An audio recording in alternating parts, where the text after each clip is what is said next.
Caminante son tus huellas el camino y nada más. Caminante no hay camino, se hace el camino al andar. Al andar se hace el camino y al volver la vista atrás se ve la senda que nunca más se ha de volver a pisar.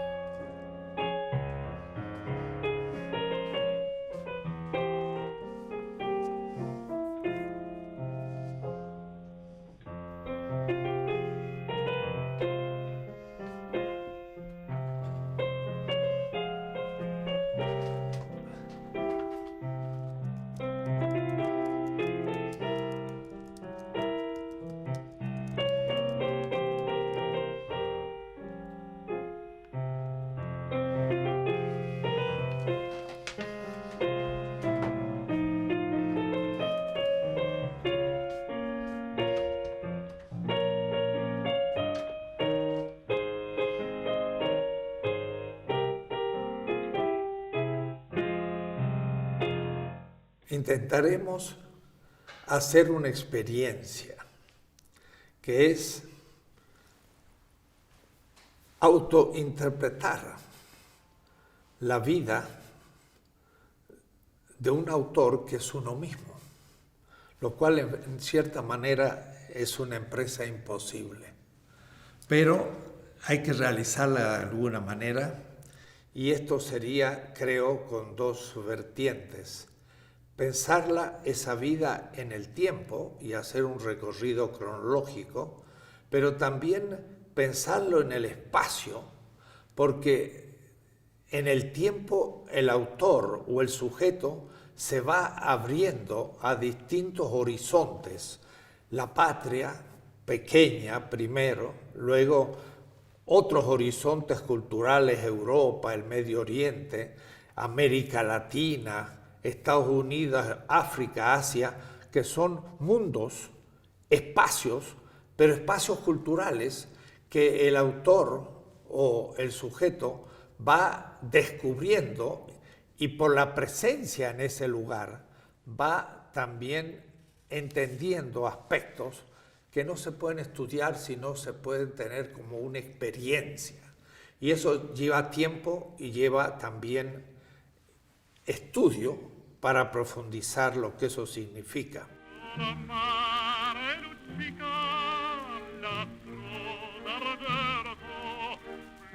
La vida de un autor, creo, comienza por la vida de su familia. Y esto puede determinar su obra. No es lo mismo nacer en una familia indígena donde las raíces culturales nunca fueron puestas en cuestión y por lo tanto es algo obvio que siempre se estuvo ahí. Muy distinto de una familia prácticamente de migrantes por parte de madre y por parte de padre. Gente que vino de otras culturas a América y que vinieron a mitad del siglo XIX desde Europa. De ahí entonces que esa falta de raíz quizás se va a transformar en la obsesión de encontrarla, y eso ya va a ser objeto de estudio y de toma de conciencia que no la tiene el que no ha vivido esa experiencia de no tener raíces. El no tenerlas hace tomar más autoconciencia de la necesidad de clarificarlas.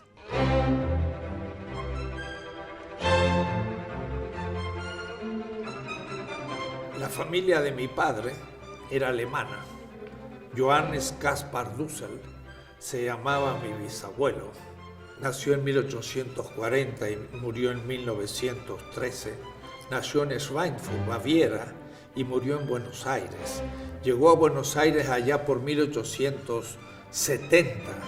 Fue el momento en que Bismarck luchó contra Baviera. Se ve que Johannes Caspar, mi bisabuelo, huyó de esa guerra, pero huyó además porque era un obrero, miembro de la primera internacional socialista de Marx.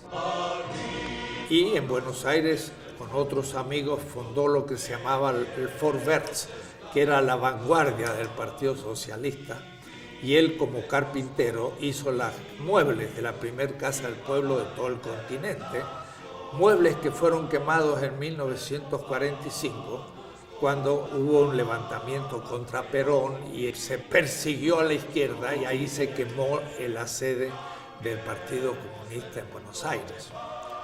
Él era pues entonces un luterano, a tal punto asumió la crítica del Capital que a su primer hijo, que era el tío abuelo, el onkel Carl, el tío Carlos, le puso ese nombre, Carlos, y a mi abuelo le puso el nombre de Heinrich, Enrique.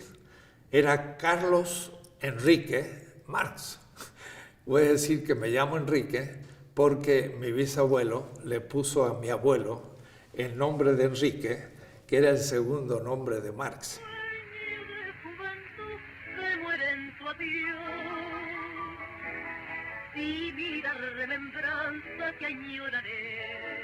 La familia después se transformó en comerciantes y mi padre ya era un profesional, fue estudiante en Córdoba. En la época de la reforma universitaria, grandes movimientos estudiantiles, allá por 1918, joven médico de pueblo, yo sentí siempre el honor de ser hijo del doctor Dussel. La gente lo quería muchísimo. Era un médico a la antigua que con su auto llegaba hasta que terminaba la huella y después seguía a caballo a ver a su gente.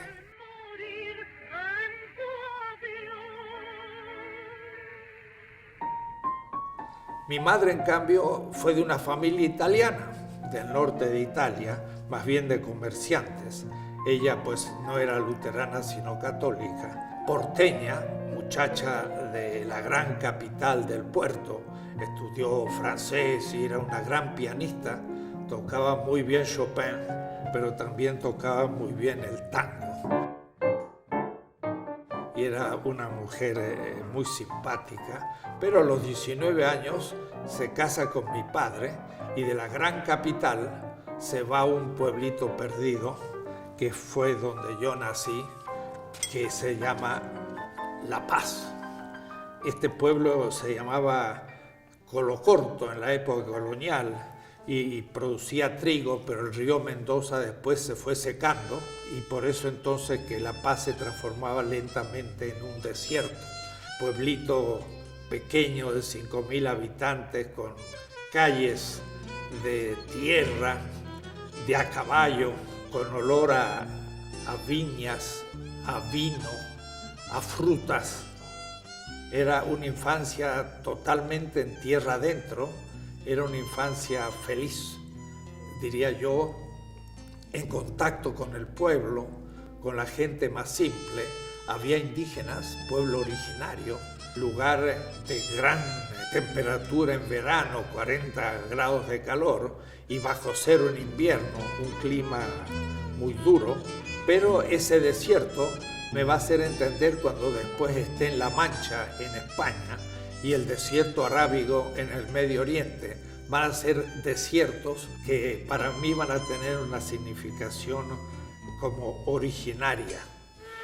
Mi padre, médico, fue sin embargo expulsado de su trabajo en el ferrocarril. En esa época el ferrocarril era inglés y en plena guerra, como era de familia alemana, los ingleses lo echaron. Entonces debió dejar el pequeño pueblito y fuimos a la gran capital. Yo diría que eso fue para mí el primer gran exilio. Fue un choque brutal, el ir desde un pueblito pequeño de a caballo a una gran ciudad llena de cemento. Buenos Aires en los años 40 era quizás la ciudad latina más grande porque era más importante en esa época que Madrid, Barcelona, Sao Paulo o México. Después ocupará otro lugar. Fue una experiencia importante de vida urbana. En Buenos Aires viví lo que fue el golpe militar de Perón y los militares contra los gobiernos oligárquicos y fue el comienzo de mi experiencia de colegio primario. De ahí fue ya el pensar el retorno de la capital. Mi padre se especializó a la capital de la provincia de Mendoza. Dichoso tiempo aquel de la niñez maravillosa. Mendoza es una ciudad de 500.000 de habitantes, una ciudad del interior, conservadora, con mucha personalidad. Allí yo voy a vivir 2 experiencias, creo, importantes. Primero, una militancia. Había movimientos juveniles de interés, porque el niño de 8, 9, 10 años se sentía responsable de grupos, tenía que hacer reuniones semanales, tenía que hacer acta de las reuniones, tenía que hacer exposiciones de temas. Eran grupos cristianos, de parroquias, se llamaba la Acción Católica. De esto habla Gramsci en Italia, porque en realidad era un sistema italiano que se reprodujo en Argentina. Esta experiencia militancia llegaba a un punto que, por ejemplo, a mis 15 años teníamos que organizar un campamento en la montaña donde nos íbamos con jóvenes un mes entero. Era responsable de organizar la comida, las expediciones a la montaña, reuniones de fogón a la noche para cantar. Todo esto me dio una gran experiencia de relación humana, pero también una generación de dirigentes juveniles muy importantes que después también harán su experiencia política y estudiantil. Yo fui presidente del Centro de Filosofía en la universidad, fundador de la Federación Universitaria de toda una región, y pues estuve aún preso en algún momento cuando se levantaron los estudiantes, en ese caso en contra de Perón. Esa experiencia me va a permitir después afrontar situaciones no ordinarias cuando me lance a hacer viajes por Europa y el Medio Oriente y otras partes. Venía de la experiencia que yo tenía de andinista, no alpinista, que me podía poner un mochila en el hombro y salir a caminar, poder dormir en una tienda en cualquier lado, y eso me va a dar muchas posibilidades en el futuro. A los 12 años, además de mi colegio secundario, iba yo las tardes a clases de bellas artes, 4 horas, pintura, grabado, pero al mismo tiempo ahí se estudiaba la historia del arte. Entonces, a mis 13 y 14 años, yo empecé a estudiar el arte egipcio, el arte griego, el arte romano, medieval, moderno, el Renacimiento. Sin embargo, toda esa formación era profundamente eurocéntrica. Y entonces mi obsesión era un día poder ir a esa Europa. Entré en la Facultad de Filosofía y Letras, que era una muy buena universidad, aunque fundada hacía poco, en el año 39, y ahí entonces tuve también la doble experiencia teórica de estudiar muy seriamente con muy buenos profesores, 5 años de griego, 5 años de latín, profesores entusiastas, jóvenes, que nos hacían trabajar duro, pero al mismo tiempo tenía mi experiencia de praxis estudiantil política, de también ser dirigente estudiantil, como dije.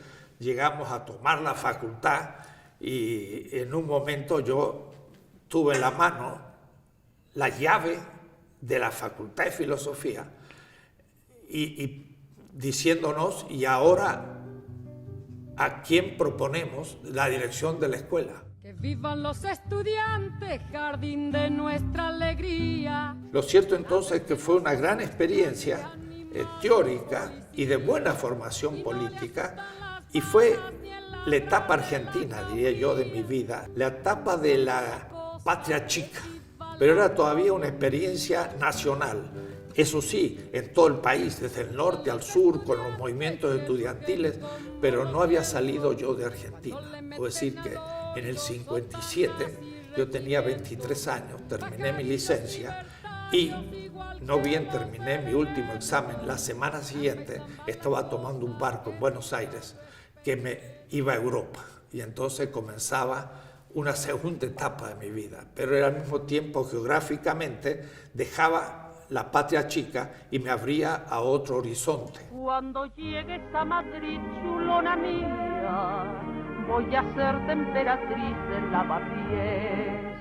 Gané una beca en la España franquista, es decir, una España todavía completamente provinciana, en donde Argentina estaba más desarrollada que España, de todo punto de vista civilizatorio, teórico.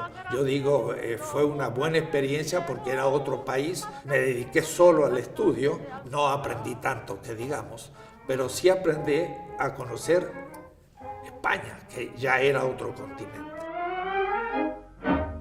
Y en las primeras vacaciones me propuse en autostop irme a Medio Oriente y llegué a Beirut y de Beirut Damasco, Amán, y pasé a Israel porque quise entender el mundo, no solo griego que había estudiado, sino el mundo semita. Esta experiencia era imposible sin mis experiencias previas de andinista, de con una mochila al hombro poder salir a cualquier parte. O sea, me atravesé toda Europa, llegué a Medio Oriente y después todavía de vuelta, ya trabajando un poco en Nazaret, me pagué ya el viaje y fue hasta Atenas.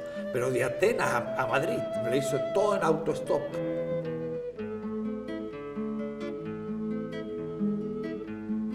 Esto me abrió un campo gigantesco de lenguas, de pueblos, de gente, de clases sociales y sobre todo siempre yo visualmente como un hombre de bellas artes, lo que más me impactaban eran las grandes obras arquitectónicas. Estar en París por primera vez, Notre Dame, estar en el Atomium de Bruselas porque fue ese año la Feria Internacional en Bruselas, llegar a Alemania, Freiburg, toda la región del Rin, atravesar toda Suiza, los Alpes, llegar a Florencia, a Bolonia, a Roma. Eran experiencias tremendas para un joven que por primera vez veía estas cosas. Pero no solo eso, llegar a Beirut, a lo que se llamaba el barrio de los mártires, atravesar los valles que están entre Beirut y Damasco en plena guerra siria-libanesa. Y se escuchaban los tiros porque estaban en guerra. Y me decía, ¿usted qué hace aquí? Bueno, yo voy haciendo autostop. Entonces yo llegué a Siria en un camión con soldados.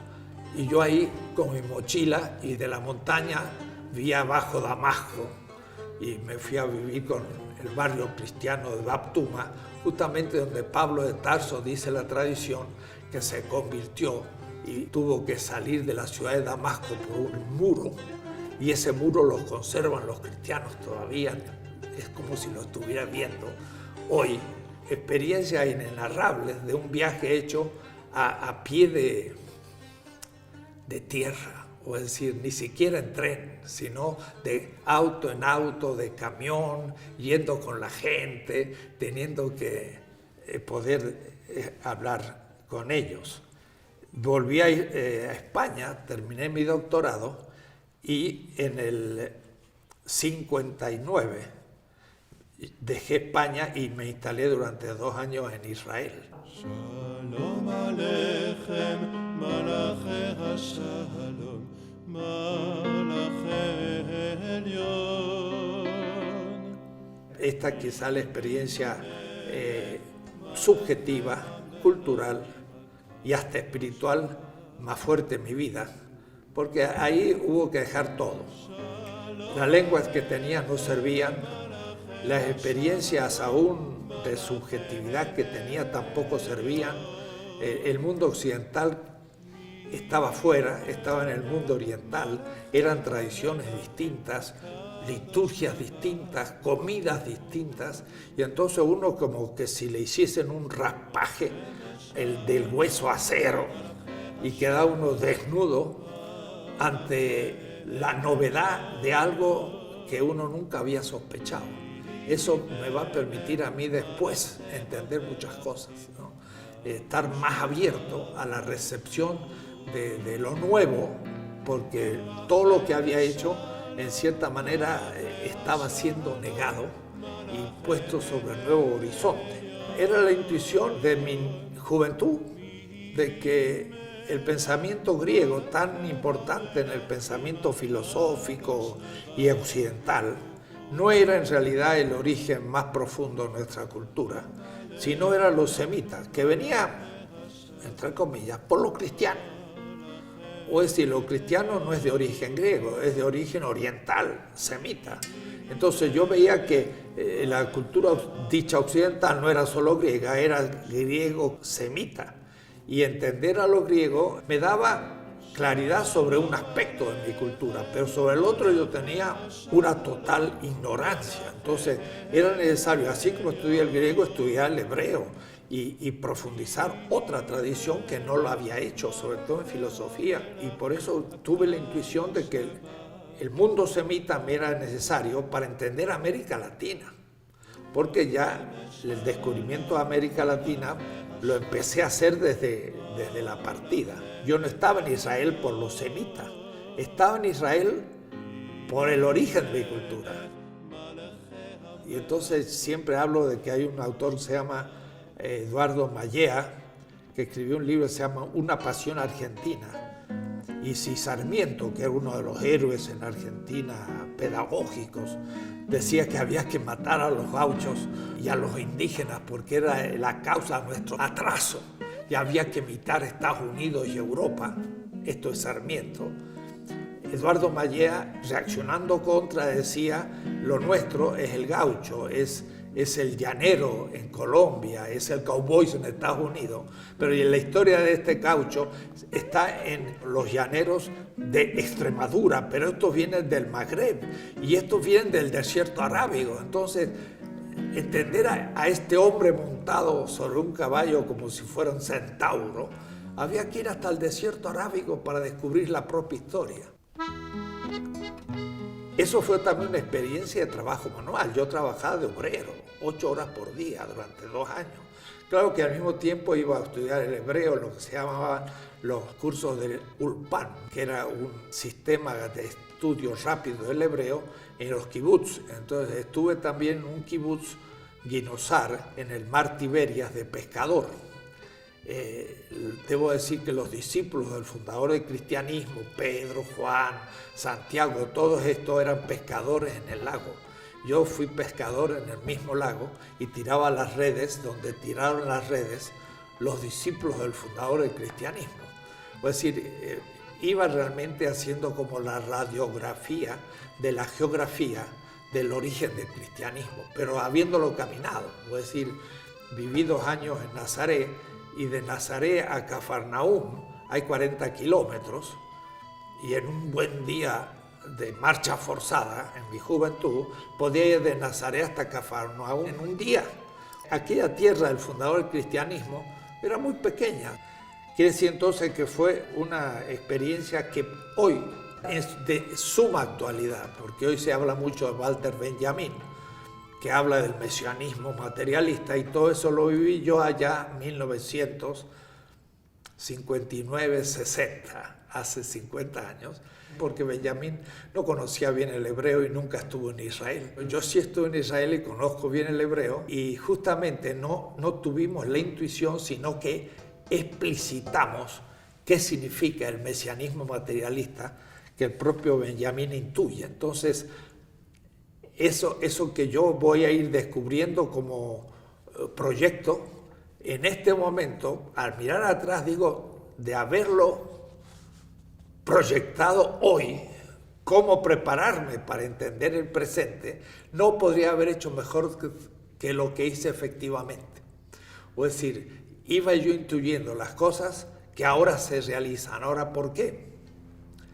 Bueno, porque creo que yo sí tenía un cierto olfato que descubría el perfume por donde iba la historia, y me fui anticipando a esos procesos. Y de pronto ahora, cuando miro al pasado, me doy cuenta que me anticipé, y ahora sí tengo una cierta visión de las cosas que fueron imposibles sin ese camino. Lo cierto es que fueron 2 años extraordinarios en cuanto a experiencia humana, de conocer al mundo árabe palestino, de vivir en suma pobreza en una barraquita, en comer a veces con los mismos palestinos en grutas donde ellos vivían, que son el mismo lugar más o menos de hace 5.000 años. Después de 2 años en Israel, habiéndola recorrido toda, habiendo trabajado sobre todo con palestinos, viendo lo que ellos sufrían, me dije, es bueno volver a Europa para empezar una formación ya más sistemática.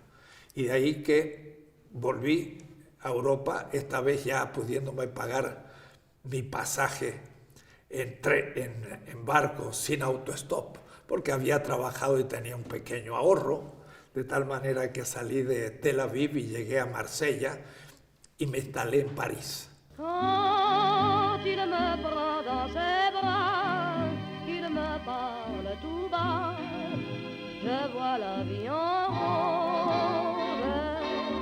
En el año 61 hasta el año 67 voy a estar 4 años en Francia y 2 en Alemania.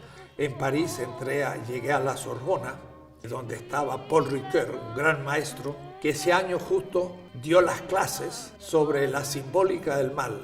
Justamente la simbólica del mal fue la interpretación del mito prometeico, de Prometeo griego, que cumplía todo por necesidad, y el mito adámico, Adán, que tentado instaura la historia. Entonces él hace un gran análisis de un mito griego y un mito semita, justo que era mi intuición.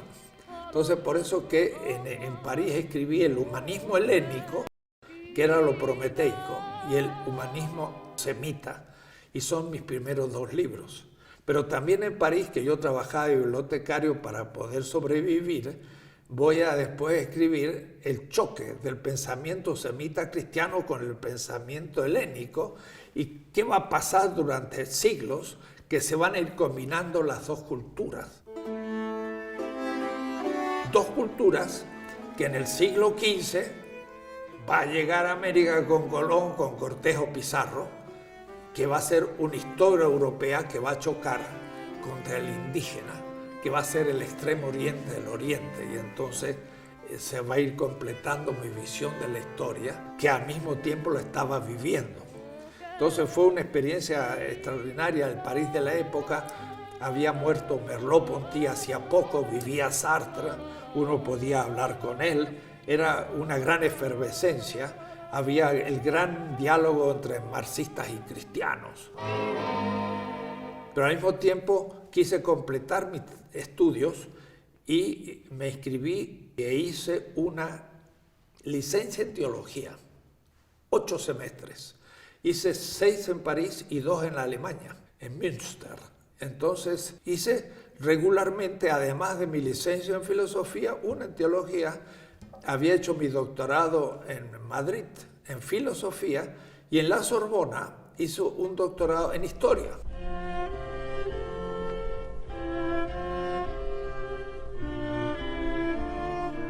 Y lo hizo sobre un tema latinoamericano, que era la defensa del indio en el siglo XVI por parte de los obispos en ese primer siglo de nuestra historia. Y descubrí entonces la centralidad de Bartolomé de las Casas. Yo iba desde París al Archivo de Indias en Sevilla y ahí leí miles de documentos inéditos e hice una tesis larga, 8 volúmenes, de tal manera que fue época de mucho estudio, de completar una historia latinoamericana y al mismo tiempo pues también terminar de tener una visión filosófica todavía eurocéntrica. De ahí también estuve en Alemania. Después de 2 años de París conseguí una beca en un instituto en Maguncia, el Instituto de Historia Europea, pero en vez de estudiar Historia Europea le propuse al profesor Lorz estudiar el siglo XVI, que era su especialidad, pero en América Latina, y eso me permitió estudiar la defensa del indio en el siglo XVI, que me permitió también conocer América Latina desde Durango a Buenos Aires, recorriéndola por todas partes con documentos del siglo XVI, viendo hasta qué punto el indígena había sido dominado, había sido humillado, había sido realmente oprimido. Entonces mi visión ya era siempre ponerme en el lugar de los débiles, del oprimido, del otro, que era la conclusión de la experiencia de Israel y de Nazaret.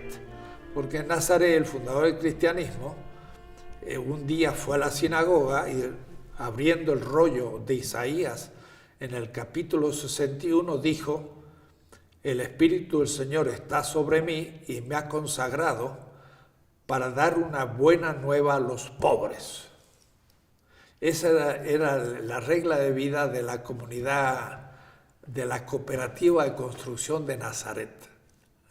Una buena nueva a los pobres. El tema del pobre fue la obsesión. Y entonces el pobre era el indio, y se trabajó el indio, y por eso entonces toda mi teología la hice desde el punto de vista, desde el pobre, era ya el Concilio Vaticano, y al mismo tiempo lo hacía también en filosofía.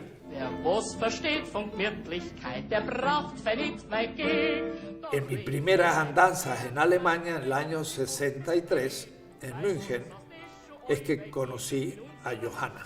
Yo era un solitario ya, un soltero pues mañoso, que sabía vivir solo, y me acuerdo que ella dice: me llamó la atención lo sucio que estaba mi camisa. Era un aventurero, había hecho viajes por todas partes y siempre viviendo en distintos lados, comiendo como podía y durmiendo, consiguiendo una beca y a veces un trabajo.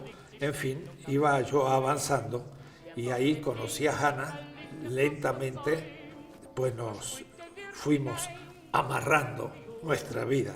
Yo volví a París después también, terminé primero en la licenciatura en teología, terminé el doctorado en la Sorbona, y en el 67, ya habiendo formado familia, habiéndome casado con Hannah, habiendo tenido a Enrique ya en París en el año 66 y luego a Susi en el 67.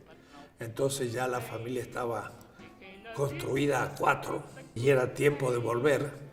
Me saqué una beca para venir a México en el 67 de la OEA para trabajar con Leopoldo Sea, pero también me propusieron ser profesor en una universidad perdida del norte de Argentina, pero creí que ya no era tiempo más de becas, ya había estado 10 años, era asunto empezar a trabajar. Ya tenía 32 años. La frente marchita, las nieves del tiempo platearon mi cielo. Volvimos en barco. 4 veces atravesé el Atlántico en barco. Volvimos a América y comenzó una etapa completamente distinta, que va a ser la experiencia de enseñar en América Latina toda esa formación que yo había recibido. Por ahora yo había acumulado, diría yo así, piedras o ladrillos, pero la casa estaba sin construir. Y mi primer semestre en Resistencia, que es una universidad del norte argentino, fue América Latina, la historia universal. Así que todo lo que había estudiado lo puse por escrito. Y aunque el olvido que todo destruye. Para entender América Latina había que empezar por Egipto, Mesopotamia, India, China y Mesoamérica y los incas, ir hacia el este. Nuestros pueblos originarios son el extremo oriente del oriente, todos asiáticos. Pero luego la otra historia es desde el Gobi, sale desde los pueblos indoeuropeos, de los pueblos semitas, de las cristiandades de España. Y entonces cuando España sale es el extremo occidente del occidente y choca contra el extremo oriente del oriente, y eso es el proceso de la conquista. Entonces, entender América Latina es entender la historia universal, y eso es lo que yo expuse en ese curso. Un libro de 400 páginas que me escribí en 3 meses. Es decir, yo estaba en el entusiasmo del comenzar a exponer temas, y a la manera alemana escribía mis clases.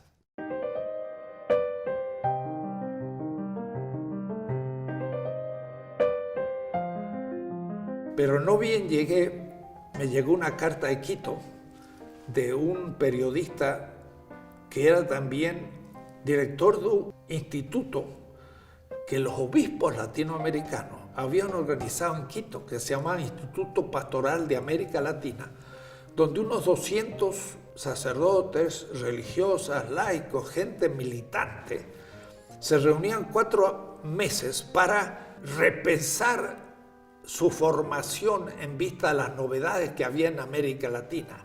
1967, un año antes del 68, de Medellín, de París, de Berkeley y de Tlatelolco. 200 personas adultas entre 30 a 50 años, de todos los lugares de América Latina, desde los chicanos en Estados Unidos, argentinos, bolivianos,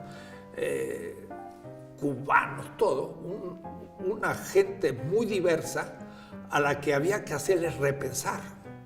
Y yo, 32 años, más jóvenes que ellos, era el responsable del curso de historia. Entonces le mandaba toda esta historia mundial, mostrándole el significado de América Latina. Era un golpe, yo sé, tremendo. A la gente les daba vuelta a la cabeza, porque todos tenían una formación eurocéntrica y esto les permitía repensar todo.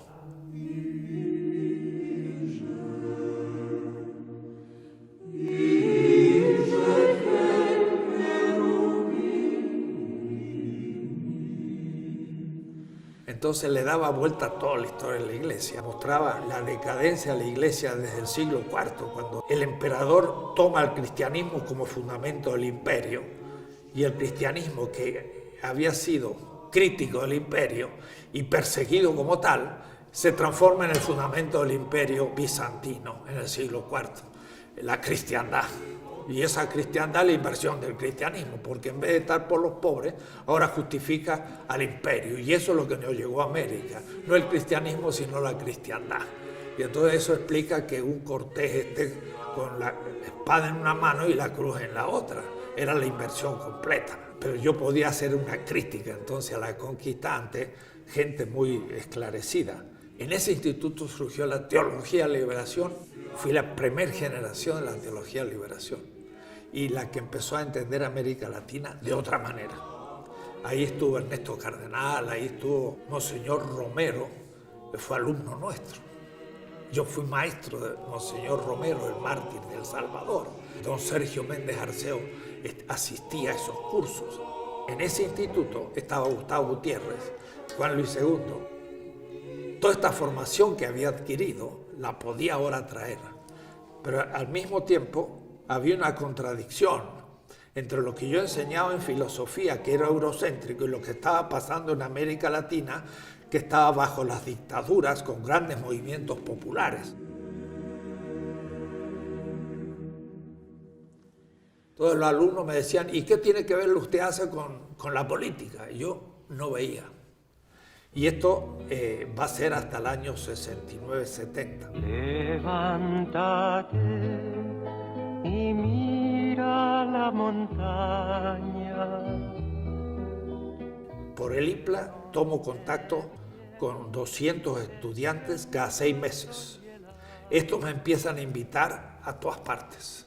Me invitan a México, a Cuba, a Santo Domingo, Costa Rica, a Brasil, toda América Latina. De pronto, 4 o 5 años, yo habré hecho 100 viajes. Y entonces mi apertura a América Latina. Si la primera etapa fue Argentina, la segunda europea, Medio Oriente para formarme, ahora de pronto me abro a todo el continente americano, latinoamericano, y estoy presente desde el año 67 en adelante en todos los movimientos populares que están surgiendo en todas partes. Desde los latinos en Estados Unidos, que yo iba a San Antonio, a Los Ángeles, a New York y a Chicago y hablaban castellano. No sabía inglés, pero se podía hablar, hasta todos los demás países. Entonces tenía yo una experiencia de cómo iba subiendo la conciencia crítica revolucionaria. 67 es después de la muerte de Camilo Torres y la muerte de el Che Guevara. Y es una etapa de guerrillas en América Latina, de cristianos metidos en la guerrilla de los montoneros, de los guerrilleros heroicos en Bolivia, y toda esta gente eran alumnos nuestros, míos. Y yo enseñaba, pero al mismo tiempo aprendía. Y entonces iba surgiendo un pensamiento latinoamericano muy adecuado a lo concreto. Amén, amén. Esa infinitud de viajes por América Latina, en los más diversos e inimaginables auditorios, porque puede haber tenido un auditorio de 500 afros, negros. Por ejemplo, en la parroquia de San Miguelito, en Panamá, donde había una gran palapa enorme, que era como el templo, todo abierto, porque es Panamá.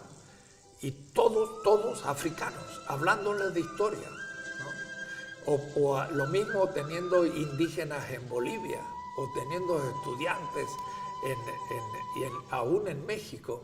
Y en fin, auditorios los más extraños tenían estos años. Y al mismo tiempo yo era profesor, y me tenía que dar mis tiempitos para salir. Y en ese momento sí, era muy duro para la familia, porque yo salía.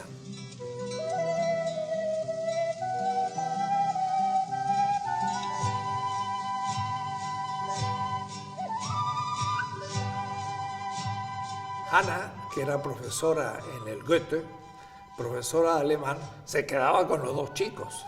Claro, los dos chicos al mismo tiempo era compañía y era preocupación. Pero si yo no tuviese la espalda cuidada por Hanna, yo no podía haber hecho nada de lo que hice. Y muchas veces yo decía, si yo puedo decir la verdad y aún arriesgar de que me echen, lo puedo hacer porque Hanna me permitiría vivir, porque ella trabaja. Ella es mi garantía. Ella era la que estaba detrás. Y los niños iban educándose muy bien y muy bonitos. Y no notaban mucho la ausencia del padre, porque ella era la que estaba allí. Yo siempre digo, sin Hanna nada de esto hubiera sido posible. La familia funcionaba y realmente fue una época muy bella de estabilidad y de crecimiento. De sacrificio, porque salir no era cualquier cosa. Salir era dejar las clases, tener que reponerlas, tener que enfermarme por ahí. Cuando salía me agarraba una gripe. Y no, es fácil decir, se sale, pero hay que ver el sufrimiento que eso supone. Era un gran servicio.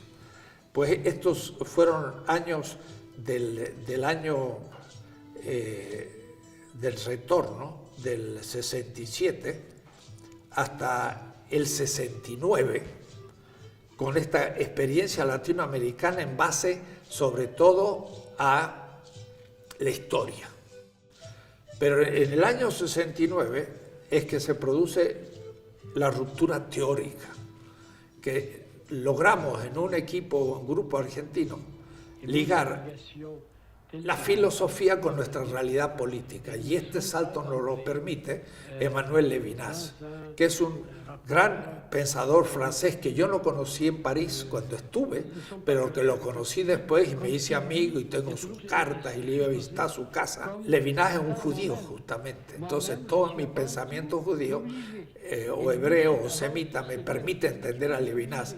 Y Levinas en el fondo lo que habla es que dado un sistema siempre hay un otro, y ese otro es un pobre, es la viuda, es el huérfano, es el oprimido. Y entonces nos permite pensar la realidad política desde los oprimidos, y ahora sí podemos empezar a hacer la crítica filosófica de la experiencia que estamos viviendo. Y eso fue en el año 69 en que surge lo que llamamos en el grupo filosofía de la liberación en las universidades públicas. Claro que tomaba como modelo lo que ya había surgido el año anterior, que era la teología de la liberación, en la que yo también estaba metido por mis estudios y por mi experiencia. Entonces, en la metodología de una teología crítica me permitió entender una filosofía crítica, pero estrictamente filosófica, aunque algunos van a decir que es una especie de teología traducida. No, se ha podido demostrar lo contrario. Hermano, dame tu mano, vamos juntos a buscar una cosa pequeñita que se llama libertad. Y ahí entonces entroncamos con la Revolución Cubana del 59 y ya en el 68 con Berkeley, con París, con Tlatelolco. En Argentina está el Cordobazo, los estudiantes y obreros toman la ciudad de Córdoba, cae Onganía, plena dictadura, movimientos sociales, y entonces surge un pensamiento filosófico, crítico, articulado, no solo en Argentina, sino en todo el continente, a estos movimientos políticos. Y eso va a terminar el 2 de octubre de 1973, en que un grupo de extrema derecha me pone en mi casa una bomba, un atentado de bomba, y tira todos mis libros a la calle, y empieza una persecución horrible de la derecha contra la izquierda en Argentina, en plena dictadura. Pero ya el pensamiento de filosofía y liberación ha cobrado notoriedad, y el hecho de ponerle una bomba a uno de los cultores supone que a alguien molestaba. Cuando me pusieron la bomba y vi aquello, dije, al menos los que pusieron la bomba entendieron lo que estamos diciendo. Primero. Y segundo, me acuerdo, el Enrique vino con su osito blanco, él tenía 7 años, por ahí, eran las 2 de la mañana, y me dice, papá, ¿qué pasó? Y se veía un boquete de la pared, y él salía de la cama, ¿no? ¿Qué pasó? Y yo, la verdad es que estaba muy tranquilo, porque no me interesaba la bomba, me interesaba qué hubieran podido poner para después acusarme que era un guerrillero, que tenía armas, panfletos y todo. Entonces, la bomba era lo de menos, la cuestión era lo demás, lo otro que podrían haber hecho, que después por suerte no hubo nada. Yo siempre le dije a mi hijo, mira, pues, ¿te acuerdas de lo que le hicieron a Jesús? Pues esto mucho menos. Entonces, él me vio tan tranquilo y me vio explicando las cosas así, que se fue a dormir y se durmió tranquilo y no tuvo ningún trauma sobre la bomba. Mi hija, la Susi, le cayeron hasta unos vidrios de la ventana sobre su cunita, esa ni se despertó. Sueño pesado. Entonces tampoco le influyó. Así que ellos no vivieron una experiencia psicológica de algo tan brutal como que me pusieron una bomba. Tuvimos que salir de la casa durante un tiempo porque podría haber cosas peores, en fin. Lo cierto es que fue todo el enunciado de lo que se va a llamar filosofía de liberación. Esos 5 años, del 70 al 75, yo voy a publicar cada año uno de los tomos para una ética de la liberación latinoamericana. Por el pájaro enjaulado, por el pez en la pecera, por mi amigo que está preso. Que es mi primera obra, escrita en el contexto de una represión feroz de los grandes movimientos populares contra la dictadura. Todo eso se deja ver en la obra, que no es una pura obra teórica que hay que leer como argumentos, sino que hay que leerla en el contexto de una persecución muy concreta y que hay que tomar muy en serio lo que acontecía. De ahí que escribí un artículo que se llama Una década argentina y el origen de la filosofía de liberación. De 1966 al 76 describí qué iba pasando mes por mes políticamente y cómo se iba expresando teóricamente. Ese artículo es fundamental para entender, porque nuestros estudiantes estudian los autores europeos y cuando se vuelven a los nuestros, si es que se vuelven alguna vez, leen eso como una obra teórica, argumentativa, y no se dan cuenta que no es eso, es la interpretación de aconteceres bien concretos que si no se los estudia, no se entiende lo que está hablando. Entonces fue una etapa creativa, fue una ruptura epistemológica completa, fue el surgimiento de un pensamiento latinoamericano a partir de nuestra experiencia, como movimiento perseguido en todo el país después por los militares. Es decir, que fue el primer movimiento filosófico original en el continente perseguido por ser crítico. Y no ha habido otro más importante ni otro después.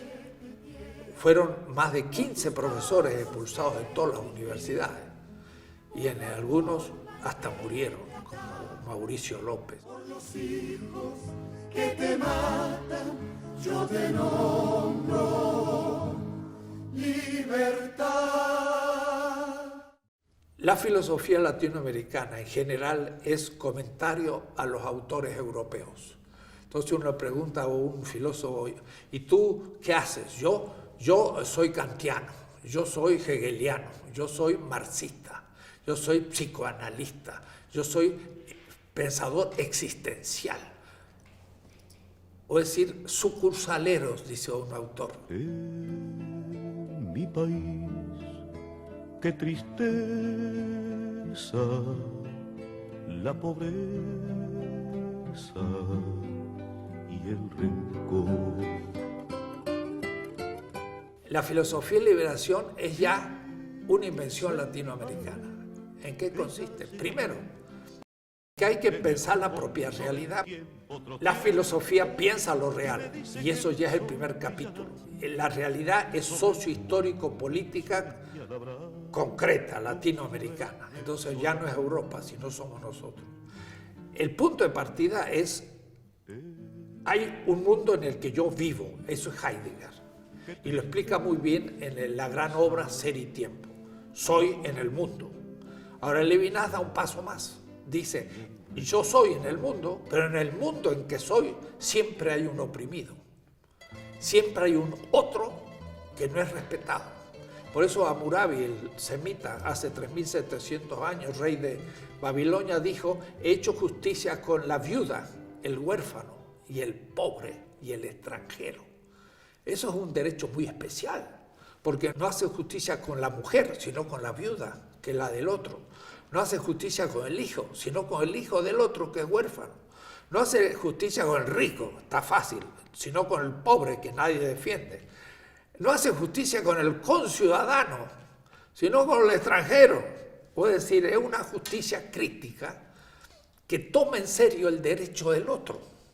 Entonces, ante cualquier realidad concreta latinoamericana, o donde sea, uno no se pregunta solo qué es lo que da sentido al mundo, sino quién es el oprimido en este mundo. Y eso lo decía Hermann Cohen, el fundador de la escuela de Marburg. Dice, el método consiste en situarse en el lugar del pobre y desde ahí hacer el diagnóstico de la patología del Estado. Y yo llego a México y digo, vamos a ver, ¿quiénes son los pobres? Son los indígenas, son las mujeres dominadas por el machismo, son los marginales, son los obreros que no tienen trabajo. Y esos son los negativos, son los otros. Desde ahí voy a hacer un estudio de México. No voy a decirte de su gloria, sino de su negatividad. Eso es filosofía de liberación hecho sistemático. Entonces, yo, por ejemplo, agarro y tomo en el 72. La sociedad es machista. ¿Quién es el oprimido en el machismo? La mujer. Canta mi pueblo una canción de paz. Parménides, el griego, dice, el ser es, el no ser no es. No dice eso, dice, el ser es griego. Lo no griego no es, son los bárbaros. Entonces dice Freud, la sexualidad es por naturaleza masculina y la mujer es objeto sexual.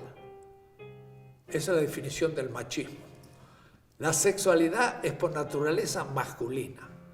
El que no es masculino, no es.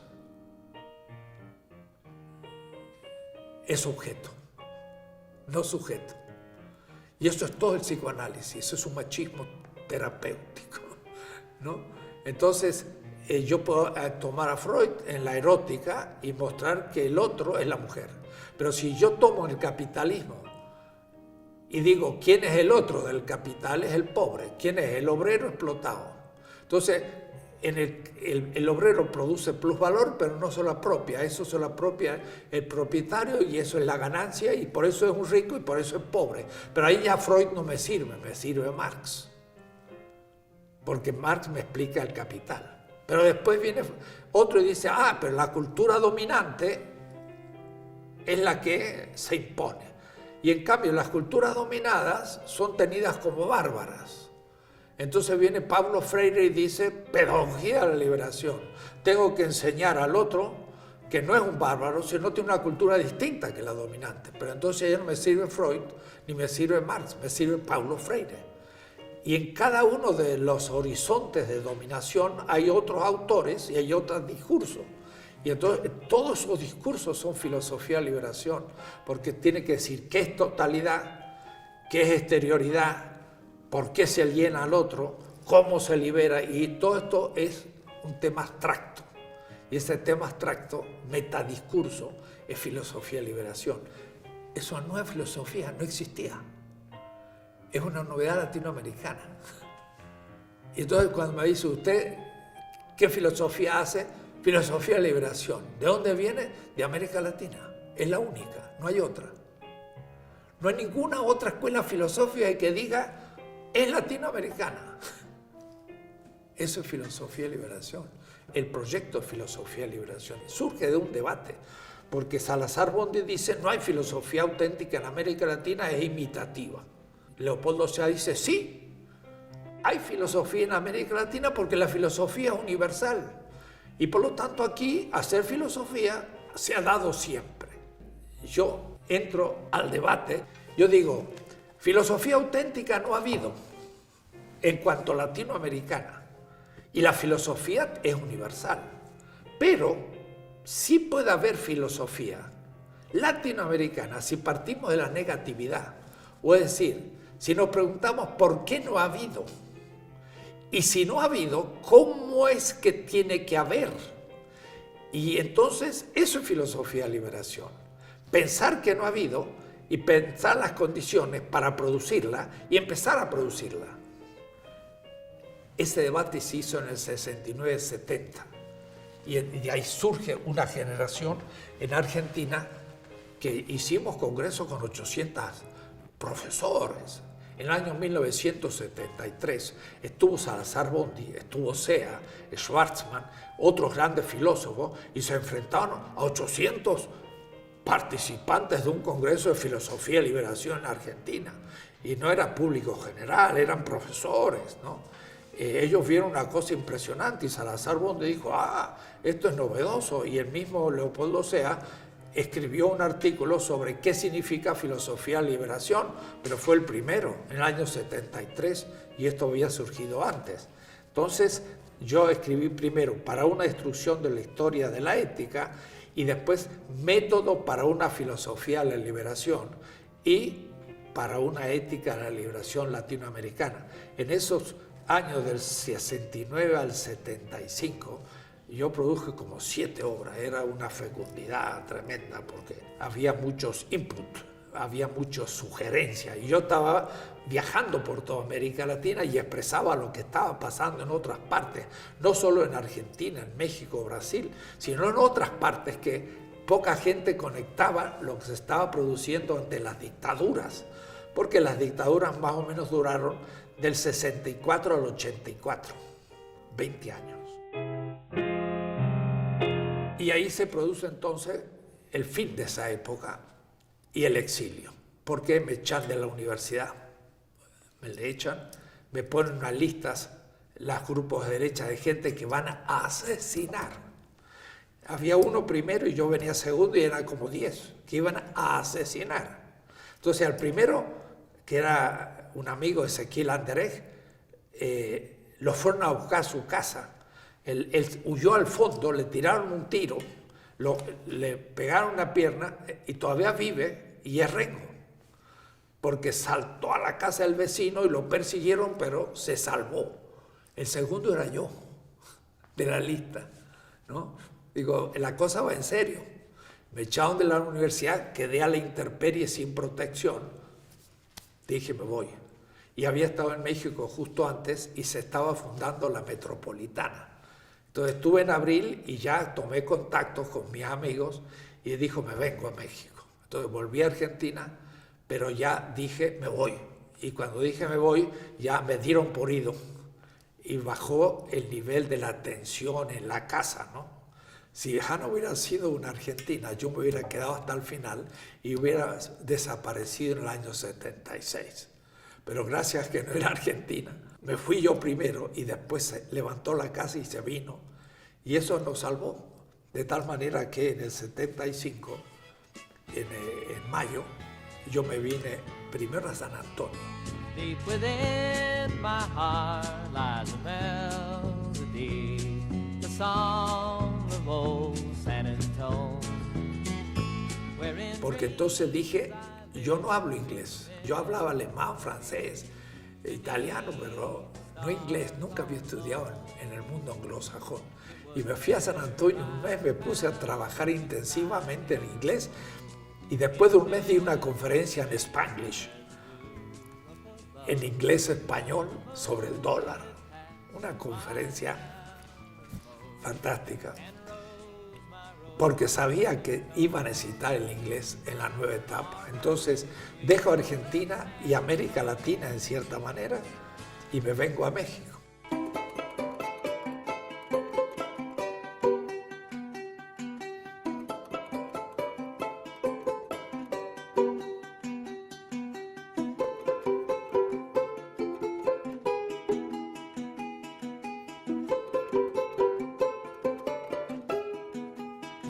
Me integro a la Metropolitana en el 75, unos meses después de creada.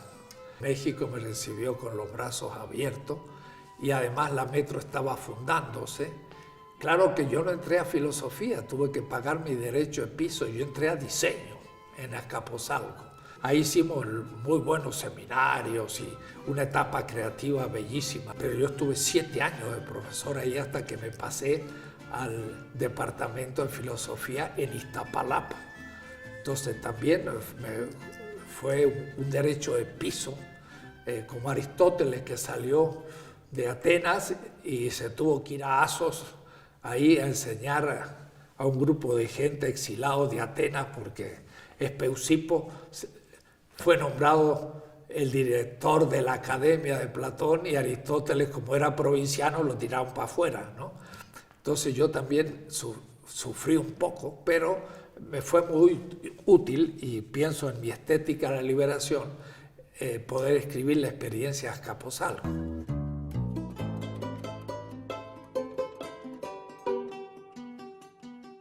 Los primeros años de México, del 75 prácticamente hasta el 80, los vivimos en La Condesa, un pequeño departamento en la calle Celaya. Y claro, los fines de semana o las vacaciones nos servían a la familia para salir al interior del país, ir conociendo Taxco y conociendo Puebla y conociendo regiones, pero además también para descansar. Pero yendo a Morelos descubrimos un lugar paradisíaco, Huastepec, y entonces ahí conseguimos una casita en diciembre del 79.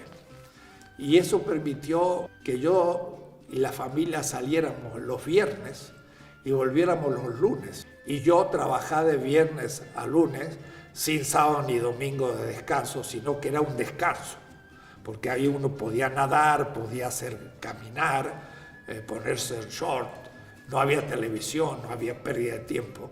Trabajaba yo full todo el día, de la mañana a la noche, y aún soñando seguía los temas.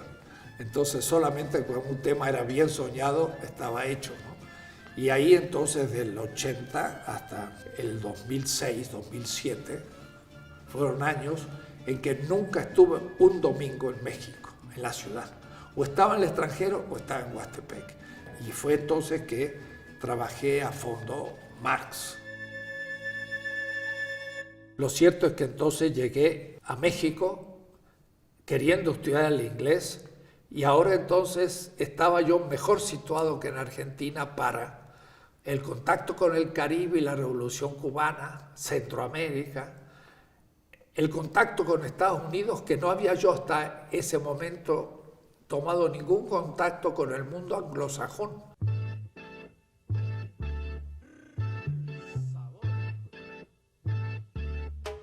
Estados Unidos lo había recorrido por todas partes, pero en español.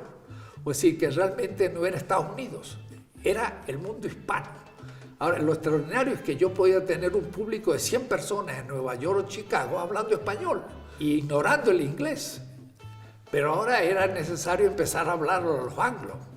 Y apenas llegué a México, estando en Lovaina, con François Outard, que es un gran personaje, ideamos de organizar un gran diálogo entre africanos, asiáticos y latinoamericanos. A los 3 meses de estar en México, que se llamó ITWOT. Era la Asociación de Teólogos del Tercer Mundo. Yo lo organicé, aunque lo llevó a cabo otros compañeros, Sergio Torres de Chile, y se hicieron grandes encuentros, hasta el encuentro de Huastepec. El Centro Vocacional de Huastepec tiene muy buenas instalaciones y ahí hicimos uno de los grandes encuentros mundiales, con 120 personas y se puede ver en la gran foto. Esto me permitió en el año 76, por ejemplo, ir al primer gran encuentro en Tanzania, en Dar es Salaam.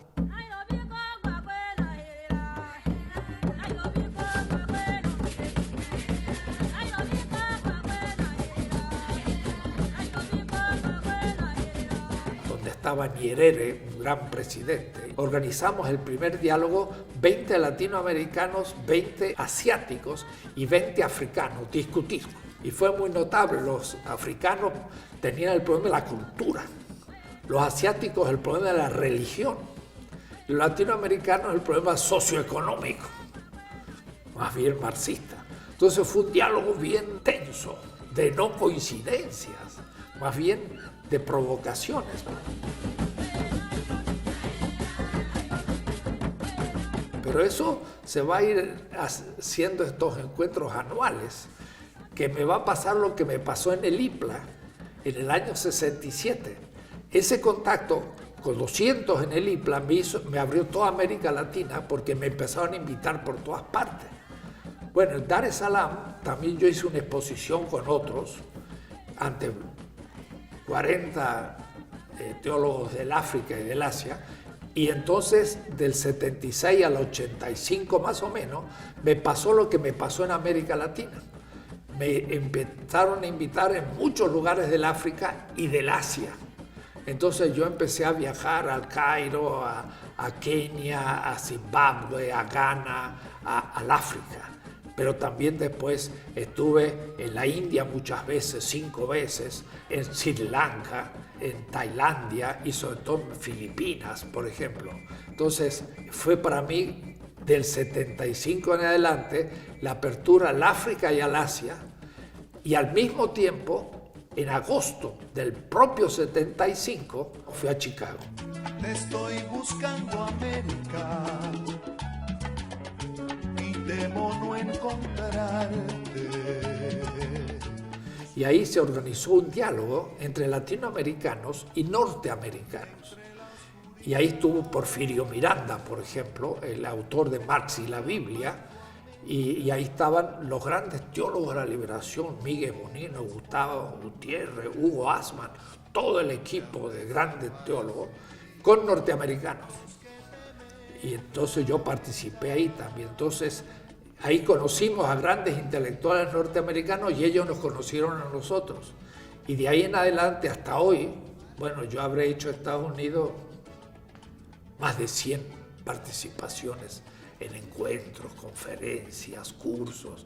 Yo he dado como 7 semestres en distintas universidades, desde Notre Dame, Vanderbilt, Cal State University, Lutheran School of Theology en Chicago, Union Seminary en New York, hasta Duke University en North Carolina y en Harvard.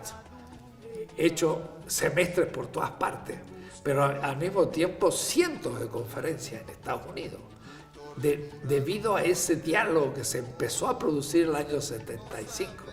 Lo mismo va a pasar en el Asia y en el África, y entonces va a ampliarse para mí enormemente la problemática, ya no solamente filosofía de la liberación desde un punto de vista teórico, la erótica o en la liberación de la mujer, la pedagógica, la política, sino también el tema cultural y el tema intercultural.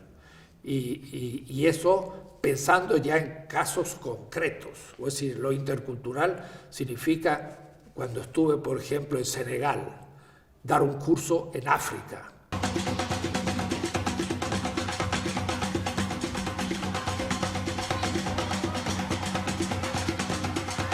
¿Cómo se expresa la filosofía y la cultura africana? Es imposible sin lo que ellos llaman los espíritus, y los espíritus de la familia. La gran categoría africana es la comunidad, pero la comunidad inhabitada por un espíritu, que es algo así como lo que Hegel llamaría el Volksgeist, el espíritu del pueblo, ¿no? Es una categoría ontológico, cultural, religiosa.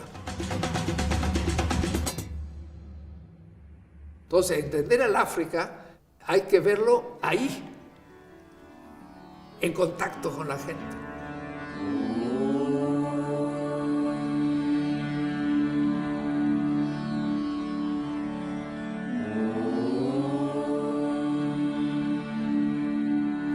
Lo mismo en el Asia. Cuando uno llega a la India, empieza a entender la espiritualidad, la interioridad del taoísmo, del hinduismo en acción. Y eso entonces me amplió de nuevo todo esto, de tal manera que ahora sí, al 83, 84, yo tenía ya la vivencia de las grandes culturas de este pequeño planeta. Ya el planeta se me había achicado. Y por ahí tenía casi claustrofobia, cómo salir de esta pequeña tierra. Ya, pero ahí al mismo tiempo como que se aquietó el querer tener las grandes experiencias culturales, pensándolas filosóficamente, y más bien era profundizar. La profundización venía por el repensar el tema del populismo, que había sido el tema equívoco en Argentina y también en buena parte de América Latina. Y eso entonces me hace pasar a la nueva etapa, que es en el 83, que este gran contacto con estos pueblos del sur y de Estados Unidos me amplió el ámbito cultural filosófico, pero había una ambigüedad profunda, que el tema económico del capitalismo no lo había captado a fondo. Y eso fue gracias a una crítica muy fuerte de Horacio Ceruti en la cuestión de pueblo-clase. Entonces, del 83 al 90, me puse a estudiar a Marx a fondo. Sobre todo que en México en ese momento Sánchez Vázquez, Bolívar Echeverría, y en la Facultad de Filosofía Althusser reinaba, y no se podía hablar sino a través del marxismo. Pero al mismo tiempo era aclarar el tema del pobre, o es decir, el otro y la víctima de un sistema mundial que había sido enunciado por la teoría de la dependencia, que había sido declarada como doctrina superada. Y en cambio yo pensé que la teoría de la dependencia era fundamental y no había sido superada. Entonces me puse a estudiar a Marx de una manera única y al mismo tiempo obsesiva, si cabe la palabra. Es decir, durante 7, 8 años leí Marx y solo Marx.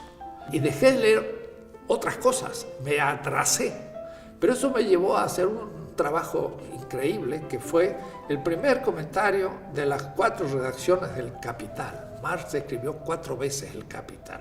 Para mí era explicar por qué América Latina era pobre. Ese era el tema. Entonces releía Marx para explicar la pobreza del continente. Y ahora de manera metafórica el pobre, sino real, pobre, el que es explotado. Publiqué un tomo en el 85, otro en el 88 y 8 en el 90, hace ya 30 años. Y descubrí cosas que no había visto ni Engels. Y cuando lo dije en el marxista-leninista de Berlín, en el año 84, que estuve allá en la DDR, en la Alexanderplatz, me dijeron, bueno, nosotros editamos Marx, pero todavía tenemos que estudiarlo. Porque le mostré cosas que ellos, los editores en alemán del inédito al editado, no habían advertido.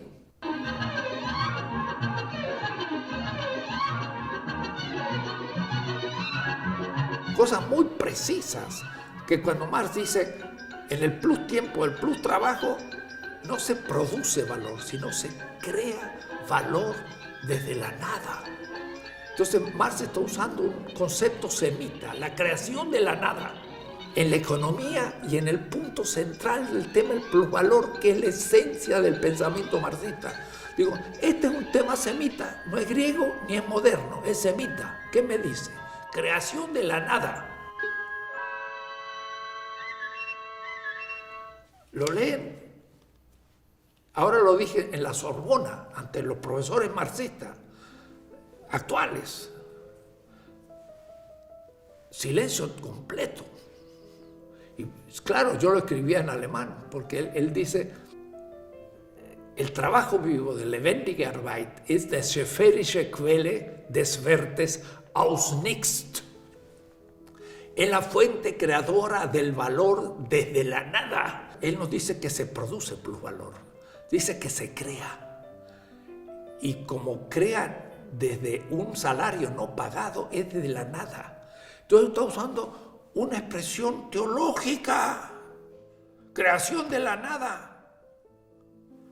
Da la casualidad que justo yo termino prácticamente el comentario de las 3 redacciones del Capital y luego un libro que a mí me ha gustado mucho y que hace poco, por ejemplo, lo exponía en Suiza, en Neuchâtel, que le llamé Las metáforas teológicas de Marx. Marx era asistente de Bruno Bauer, que era teólogo en Bonn. Si no lo hubieran echado a Bruno Bauer de Bonn, Marx hubiera sido asistente de un profesor de teología, hubiera sido teólogo. Pero como lo echaron a Bruno Bauer, él perdió la posibilidad de ser profesor universitario y la verdad fue un desocupado toda su vida, una vida muy dura. Y de ahí entonces que se dedicó a la economía. Pero tenía infinita cantidad de metáforas. Y tengo una tesis de un joven doctor en Alemania, en Berlín, que se denomina el uso que Marx hace de la Biblia en su obra. Y es notable, no hay casi un capítulo de todos los libros de la Biblia al cual Marx no se haya referido de alguna manera u otra en sus cartas o en sus obras. Son miles de referencias. Tenía una gran formación bíblica, él mismo de familia judía. Marx Leví, su abuelo era el rabino de Trier y su tío, el segundo, Heinrich, era el rabino de Trier y también por su madre eran rabinos de Holanda, así que era una familia hebrea fuerte. Entonces yo escribí ese libro que se llama Las metáforas teológicas de Marx.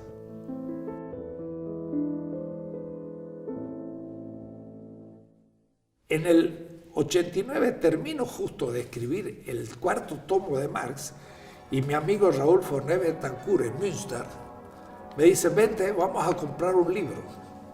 Y Münster es la tierra de mi señora, en una librería enfrente del Dom, de la catedral.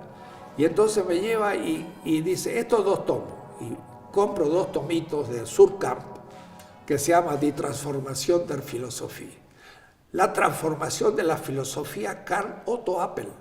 Yo ni lo había escuchado nombrar y no había leído nada de él. Me dice, he hecho una entrevista a Appel y yo quiero que tú entres en discusión con él. Raúl Forné es un filósofo cubano, profesor en Bremen, en Alemania. Entonces me traje esos 2 tomitos y los leí en unas vacaciones del año 88 en Acapulco. Entonces, en el calor de la playa, me leí un libro de lo más abstracto del mundo, pero con gran emotividad por el contexto. Y empecé a entender quién era Carl Otto Appel, que me pareció una cosa interesantísima. Y en el año 89 se hizo el primer encuentro en Freiburg, y fue eso una cosa única en mi vida. Es decir, nunca tuve un examen de ese nivel, examen. Es decir, el alumno cuando un examen lo hace temblando y pensando que hay el examen, si no lo apruebo. Pues ese es como yo estaba ahí, eran 50 participantes de un seminario, profesores y asistentes, ni doctorandos había, en una ronda, Carlotto Appel y yo. Y yo miraba a esa gente y decía, ¿a quién me van a comer como los tigres del circo, no? Para hablar con Appel. Y Appel se expuso fundamentación última de la ética, y yo llevé un texto en el que hacía un comentario a su prólogo de la transformación de la filosofía, y la crítica que le hice en este momento, me digo yo, ¿cómo fue a tal punto exacta que es la que yo le volvería a hacer hoy? Entonces él habla de la comunidad de comunicación y de la lingüística. Era un tema que yo no conocía, nunca había estudiado. Todo el pensamiento lógico, lingüístico, del Círculo de Viena, todo esto yo lo ignoraba. Y Appel me metió, pero no solamente me metió en el tema, sino que como en un largo túnel, yo veía del otro lado la salida, es decir, la lucecita en el fondo del túnel. Entonces no me metí en un túnel oscuro en el que yo me perdería, sino que metiéndome en el túnel sabía por dónde iba a salir. Entonces fue una cosa extraordinaria, porque él explica el pensamiento analítico, lógico, lingüístico, pero le hace la crítica, y la crítica es extraordinaria.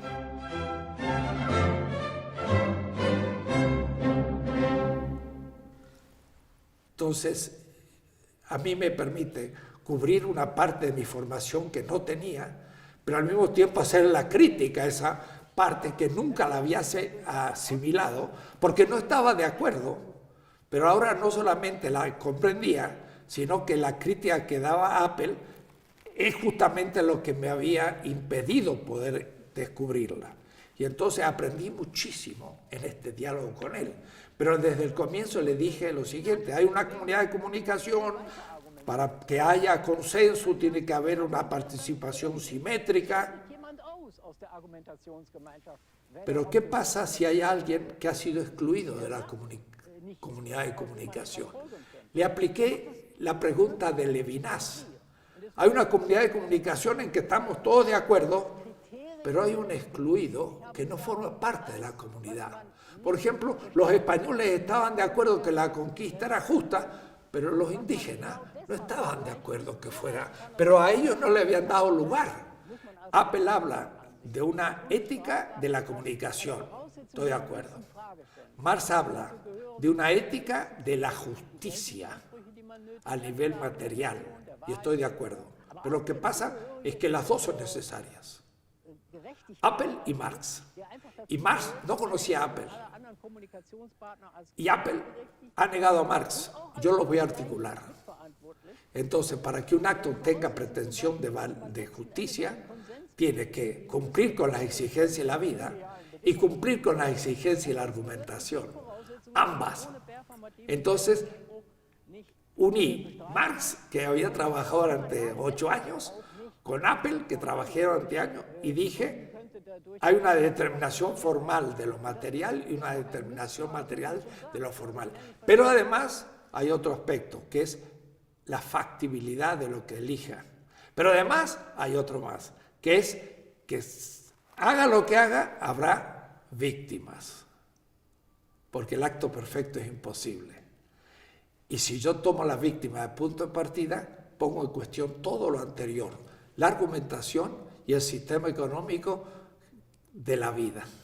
Y entonces me sale una ética sumamente diferente y critico todas las éticas contemporáneas, no solamente a Appel y al marxismo unilateral, sino al comunitarismo, al liberalismo, al pragmatismo y a las distintas escuelas éticas. Nunca la entendió. Ahora le estoy enviando la ética en inglés. Mi ética es una respuesta a Appel y una respuesta al marxismo desde América Latina. En el 99 me puse entonces ahora a decir, bueno, la ética es un nivel abstracto, la política es un nivel concreto. Y me puse a desarrollar la política. Y estos últimos años he estado en eso. He escrito 2 tomazos de 600 páginas de la política, ¿no? Que es mucho más que la ética, ¿no? Y ya el primer tomo ya se tradujo al inglés, de la política. El 2 no, el 3 lo estoy escribiendo, el tercer tomo, la política. Pero lo anticipé en un pequeño libro que se llama 20 tesis de política, que ese sí ha sido traducido al inglés, francés, italiano, alemán. Esa política ahora ya responde a lo que yo llamo la primavera política de América Latina. Tiene que dar instrumentos teóricos a los políticos para ser mejores políticos. No la crítica a la política, sino la gestión política. Y la izquierda siempre haber criticado al Estado. Yo digo, ahora ya no se trata de criticar al Estado, ahora es necesario definir cuál es el Estado nuevo que debemos crear. Algunos dicen, no hay Estado posible, y ahí empieza la discusión con los anarquistas, que dicen, el Estado es malo por naturaleza. Holloway, Antonio Negri, y yo digo, se equivocan. El Estado puede ser un instrumento positivo, pero hay que recrearlo, no hay que tomar el Estado liberal. Entonces, es una política positiva. Empieza a ser captada como una formulación de esta etapa positiva de emancipación en América Latina, que no es revolucionaria de la manera tradicional, ni siquiera socialista, pero que son gobiernos progresistas que va lentamente entrando a una nueva situación, que hay que saber mostrar cómo. Al final del 2012 y comenzando casi el 2013, diría que se va bosquejando una última etapa, pero que en realidad comenzó en el inicio, porque todo el tema de lo que estamos llamando descolonización epistemológica de la filosofía. Desde el comienzo vimos cómo en América Latina pensamos desde Europa y como comentadores, es decir, somos colonia intelectual y cultural europea y no tenemos conciencia de serlo, creyéndonos europeos. Pero lentamente se fue tomando conciencia de que América Latina era distinto, pero a veces no se logra formular la temática explícitamente y ponerle un nombre. Hace solo 4 o 5 años, con un equipo, Aníbal Quijano, Walter Miñolo y otros amigos, Nelson Maldonado, Eduardo Mendieta, latinos en Estados Unidos, colombianos, mexicanos, brasileños, hemos comenzado a llamar esto, como con Ramón Grossfogel también, la descolonización epistemológica. Es decir, las ideologías, la cultura, pero también la propia ciencia es colonial y no tiene conciencia de ser colonial. Descolonizarse es justamente liberar a la ciencia de manera que el que piensa desde el lugar de la enunciación propio, que ya no debe ser una colonia que subrepticiamente se piensa metrópoli, sino tomar el horizonte del mundo, donde el centro y la periferia son parte, y donde empezamos a dejar de ser colonia para transformarnos en miembros iguales de un mundo que ya se está construyendo ante nuestros ojos. Hace 10 años todavía hablábamos centro y periferia. Se empieza a hacer cada vez más difícil. Cuando una China, la India, la propia Rusia, el Brasil comienzan a ser parte plena del centro, pero ya no es más centro. Es un mundo multipolar, donde también Europa está en crisis y Estados Unidos tiene sí una hegemonía militar, pero ha dejado de tener una hegemonía ideológica y cultural y hasta económica, porque vemos que la China crece y también otros horizontes. Quiere decir que el mundo está creciendo multipolarmente.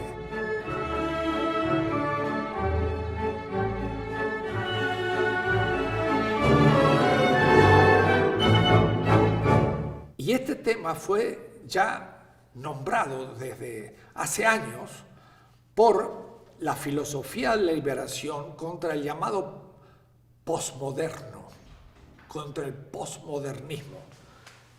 Nosotros criticamos la modernidad desde hace décadas, pero al surgir la posmodernidad, parecía que la filosofía de la liberación era posmoderna porque crítica de la modernidad.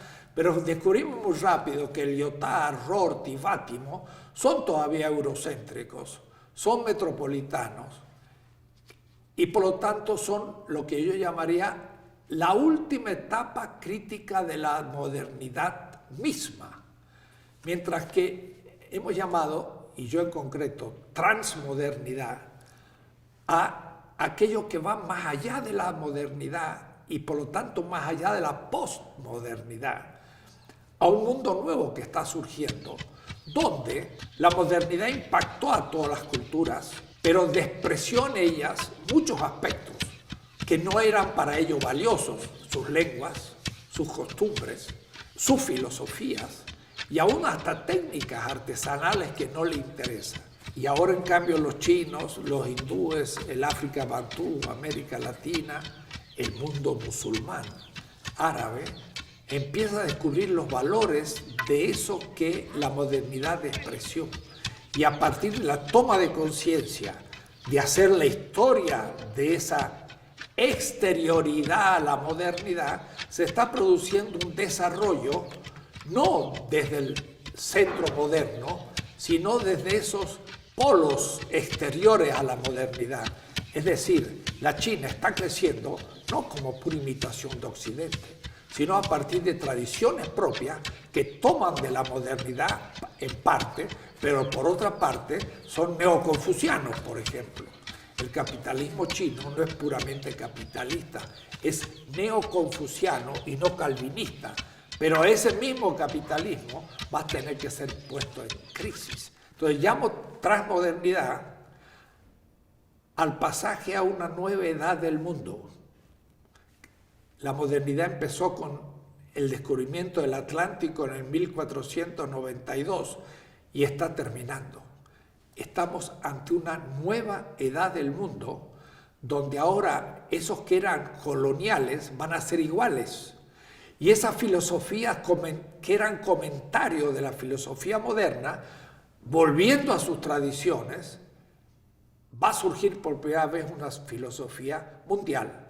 Hasta ahora la filosofía llamada mundial es solamente europea. Es Kant, Hegel, Nietzsche, Heidegger, Habermas y lo demás es comentario. No, ahora empiezan a surgir filosofías propias de ese mundo excluido que ya dialogan con la modernidad, pero cuyas raíces no son modernas, son anteriores a la modernidad, simultáneas a la modernidad y con capacidad de ir más allá de la modernidad.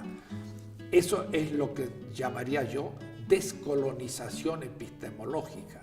Es necesario pensar desde otro horizonte mundial.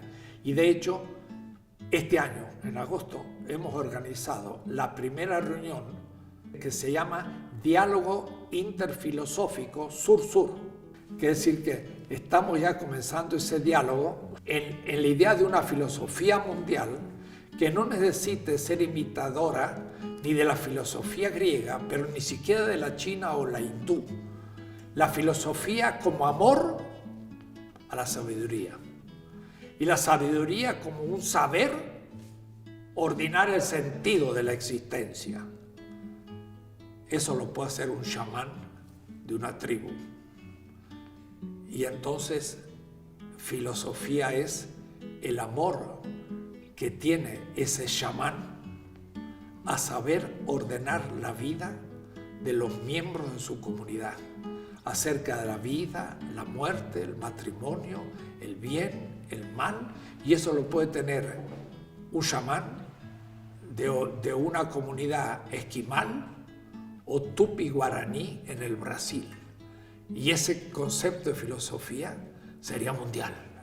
Y acabamos de publicar en un libro grande de 1100 páginas, 2 columnas, el pensamiento filosófico latinoamericano, latino y del Caribe, 1300-2000.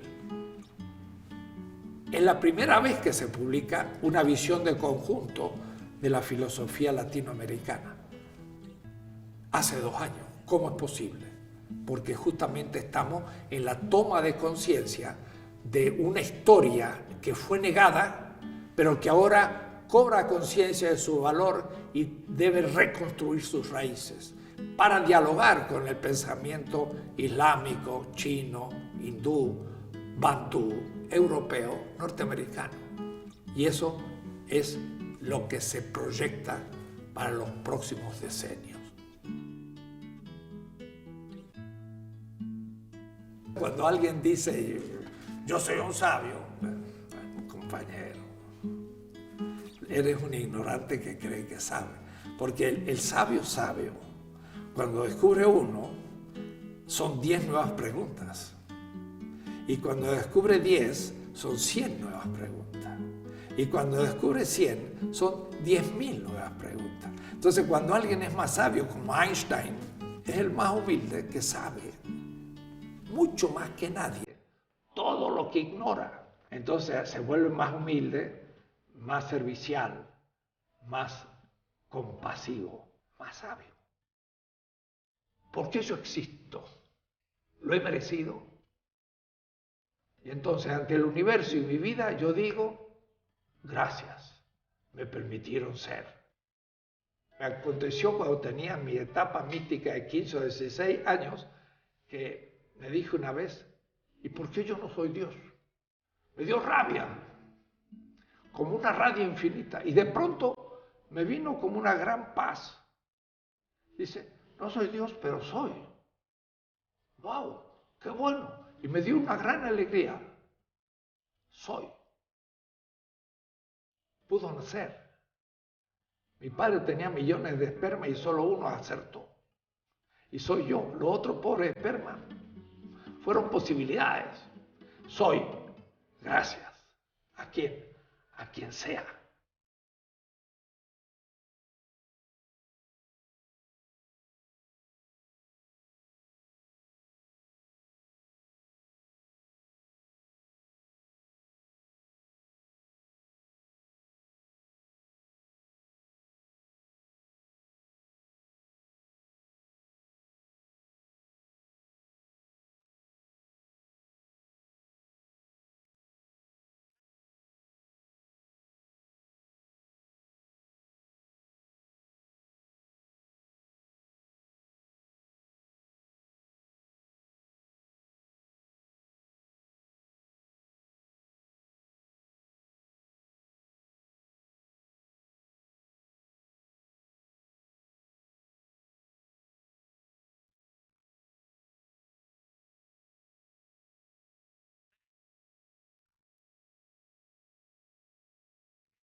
Vamos a andar.